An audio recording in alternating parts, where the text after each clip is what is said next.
This is a book that I got myself for my birthday. It's called Wolverine, Creating Marvel's Legendary Mutant. And just based on the ratings and the reviews that I saw for it, it's like, if you're a Wolverine fan, you own this book, or you ain't a Wolverine fan. So they're really gatekeeping my ass with this. It's a beautiful hardcover. It's by Mike Avila. It's officially licensed by Marvel. And there's some interesting details around the creation of the character Wolverine that I would like to discuss with you. Most people know that Wolverine was created in, what year was it? 1974? So this is about 10 years after the Marvel Age began. The Marvel Age being, heralded by Fantastic Four, Thor, Spider-Man, the Avengers. A lot of people know that. He appeared in as a foe for the Hulk. In 74, things were already pretty different for Marvel Comics and the characters that they were introducing and the types of origin stuff. Just 10 years prior, you had you had origins and backstories as pure and innocent as Peter Parker's. His origin, which took place in Amazing Fantasy number 15. In case Eric July's watching and you'd be reminded of that. You've read Amazing Fantasy number 15, right? Go back to ISOM. What about it are you asking? What specific Wait. You've read Amazing Fantasy number 15, action? Right? What specific action are you asking pertaining? No, I'm gonna get stuck on this one. You've read Amazing Fantasy number 15, right? What? Let's talk about ISOM. You just asked me a question. Let's quit moving the goalposts. What specifically about the...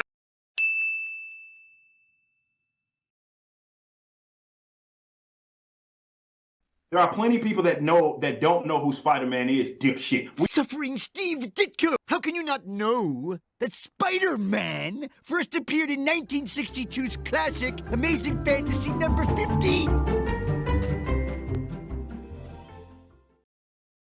Pretty simplistic and like altruistic kind of origin. He made a mistake. Peter Parker as a teenager, as teenagers are wont to do, for the same reason that a lot of teenagers do make mistakes in real life, is he was trying to get laid. Then you had Captain America. Can't get more altruistic and pure than that. But in the late 60s, early 70s, culture started taking some turns, man. Some things started changing. You'd had by this point, by the way, if you aren't aware, the X-Men had been introduced in the 60s, along with many of those others that became the most popular superheroes in the world, still are. However, the X-Men comic book was kind of a back burner type of book for Stan Lee, and it wasn't given the attention. And maybe, it was a decent idea that he had originally, but like, after writing Fantastic Four and Avengers and whatever else he was writing at the time, he just didn't seem to put much into the X-Men. And he had not come across the allegory inherent to it that's just so obvious to us all now. So yeah, I think it was number 66, X-Men number 66 was the last new issue of the book to come out at the time. And it was canceled. It was just canceled. They didn't have any, didn't know what to do with it. Wasn't selling. So even though it wasn't selling, there were several creators who were working at Marvel already who did really enjoy it and were looking for an opportunity to get a crack at those characters. So fast forward to 1974. So it's 1969, I believe, is whenever that ended. Fast forward to 74, and you get the Incredible Hulk number 180 and 181. Yep, went into reprints. Yep, and it's the Wolverine's first appearance is technically 180, but it's the last page, and that's all you get. So I think generally his full first appearance is actually 181. I think it's a cameo, considered a cameo in 180. And this at this point in the comics, Hulk was a guy who needed constant enemies that could hang, that can roll with them. You know what I'm saying? And at this point, Stan Lee had kind of passed on the editor-in-chief duties to one Roy Thomas. And Roy Thomas, who would it was already becoming famous, and you know, he got into Marvel when he was pretty young. Maybe I'll do a video about him sometime. I don't know. We'll see. Nonetheless, he was the Stan Lee protege, Roy Thomas. He was the guy that Stan was like, this guy's gonna fucking do my job while I go make Hollywood money. I don't know what he was thinking, but it's bad Stan impression. I'm sorry. You had newish editor-in-chief Roy Thomas, and he's sitting there thinking like, what do we need to do? How do we keep current with what's going on in the world? Fucking current days. You got, you know, by this point, you had Vietnam. It was going for several years. I'm just gonna read right from the book, you know. So, you know, plagiarizing or whatever you want to call it. It's right here, and it's mainly quotes that I'm going to be reading. So, plus, I can show you some images that you might not have seen before. I know there's a couple I had not seen. So here's just going to read from the introduction here. In 1974, a decade after the Marvel Age of Comics transformed the industry, a new slate of heroes emerged from the House of Ideas. As comics became more complex, so did their heroes. The Age of the Anti-Hero introduced the Punisher, Ghost Rider, and Blade. These characters, whose heroism was counterbalanced by cynicism and a certain antipathy toward following the status quo, reflected the issues and moods of the turbulent 1970s. It was the perfect time to introduce a more savage hero who would prove to be one of the most popular in the history of comics. Wolverine. From his very first appearance in the final panel of Incredible Hulk number 180, the pint-sized dynamo delivers an energy that jumps off the page. And we can kind of look at that right here. This full, big-ass... That's it, right there. There's our boy. Hopping into the fucking scene, man. He's just like, hey! It's the old knucklehead. Except he wasn't saying shit like that yet. Okay, so... As Marvel's superheroes extended their reach beyond the spinner racks and newsstands across America, then editor-in-chief Roy Thomas saw an opportunity to engage an audience that lay further north. So what we've got right here is the editor-in-chief of Marvel Comics in 1974 deciding to pander to geographically specific readers. It occurred to me that anywhere from 5 to 10% of our readers were Canadian who read in English, recalls Thomas. And yet there wasn't a single comic book character that I knew of in American comics that was Canadian. So I decided that we should have one. Thomas brainstormed ideas and names, quickly eliminating beasts like the moose. It came down to a pair of animals, a Wolverine and a badger. I thought Wolverine was the stronger of those two names because a badger simply means to annoy somebody. Good point. From there, Thomas enlisted writer Len Wein, art director John Romita Sr. And this, by the way, cleared up quite a bit for me, the actual creation of the character Wolverine, because that's always been kind of, I was, you know, maybe I just wasn't looking hard enough, but I couldn't quite figure out who exactly should be credited for the, you know, the original creation, the ideas and everything, because there's like 4 people involved here. And this lays it out pretty well. So yeah, art director, John Romita Sr., penciler, Herb Trimpe, they created the pint-sized brawler, codenamed Wolverine.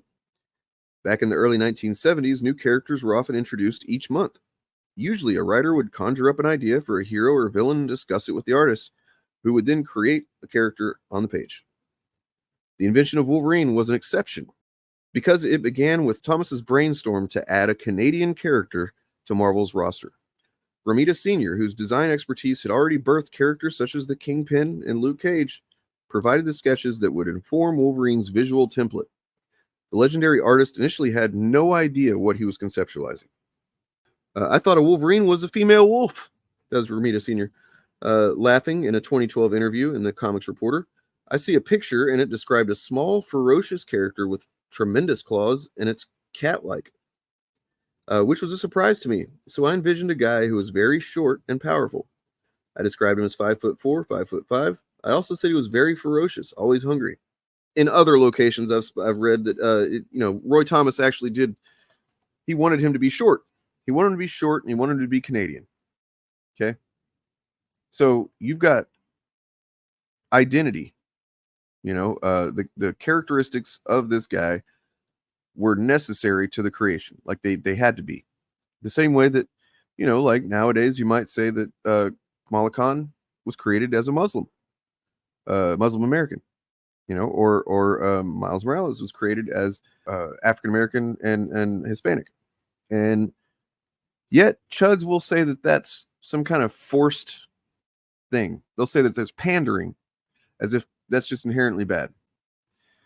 They'll say that it's agenda driven, as if that's inherently bad, or if that's even a thing you can measure, right? Like it's all agenda driven, man. Like they're the agendas to make money. But here you have in 1974 one of the most well-known iconic superheroes, period. Like I think Wolverine's in the top 5. Would anybody disagree with that? I think it's going to be like Superman, Batman, Spider-Man, Captain America, maybe no Hulk. I don't know, Wolverine. But like that's going to be probably. Does anybody else see that, or you think that's kind of out of bounds for me to say? Nonetheless, he's almost got probably 100%, 100% brand recognition anywhere you go. Trailing only behind like Batman and Spider-Man and Superman. You see those 3 claws, you see the yellow suit, you know who the fuck he is. And yet, he was created to check boxes.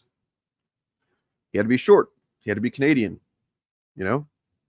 He defies the idea that this is some kind of thing that only started happening in recent years. He defies 2 things.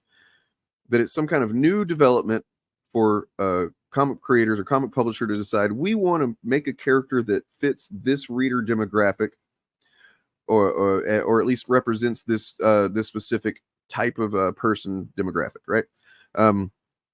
It defies that notion. It's been around forever. It also defies the notion that it inherently leads to bad characters. Show me the motherfucker who wants to argue that Wolverine's a bad character. Present this motherfucker to me. Doesn't happen. Nobody's going to make that case. But, a little sidebar here. I didn't know about this. So for a few issues of comics that were coming out at the time, there was little promos for Wolverine's first appearance that were popping up. Pretty neat, You're like, on July 30th, the newsstands everywhere. Watch for it. They knew this dude was gonna blow up. There's some interesting stuff about Storm being like, if you ever looked at the creation of the characters that would join Mr. Logan here, if you look at the other characters' creation that debuted along with Wolverine's second appearance, rather, in Giant Size X-Men #1, Storm is, I think, a product of what was a different character before. Like there's several characters that the names didn't get carried over or anything, but some of the elements of their powers or their costumes or whatever did become parts of Storm and Nightcrawler and stuff like that. Maybe we can look at that another time. But yeah, these characters were also created. Storm was, I don't know if it was Storm or the original version of whatever Storm was supposed to be, that was supposed to be like a, these are created. All the characters in Giant Size X-Men, except for Wolverine and Sunfire, because they'd existed already. Every other character was brand new, either that was introduced anyway, the new team, and they were all specifically created to be checking boxes.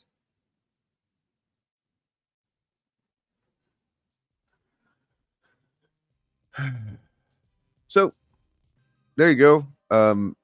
Just keep this stuff in mind. That, I mean, I know you guys that watch or here watching right now, you don't fall for the bullshit, but like, what I'm currently doing with this anti-fandom series kind of thing is I'm creating content that I hope will be good for a while. As far as like, I want this stuff to be a resource. I want people to be able to go, what was that argument that the actual fandom made that time about that, and then Wolverine or something, and then come watch the video and it'll be a resource. That's what I want. That's what I want to be the legacy of this channel.